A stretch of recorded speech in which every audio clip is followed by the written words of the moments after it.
يا ريت نسمع الكلمتين دول من العالم والشيخ الجليل الشيخ محمد حسان. كلام يهم كل واحد مصري وكل عربي عايز الخير لمصر. اسمع الكلمتين دولت ونرجع نتكلم تاني. نحن مع مصر في أي قرار تتخذه يراه المسؤولون مناسبا للحفاظ على حق مصر في مياه النيل نؤيده وندعمه، فمصر لا تحب الاعتداء ولكنها ترد عن شعبها أي اعتداء. مصر على مدار التاريخ كله،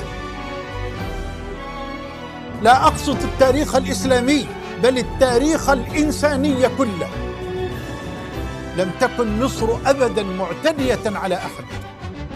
واقرأوا التاريخ، ولكن مصر كانت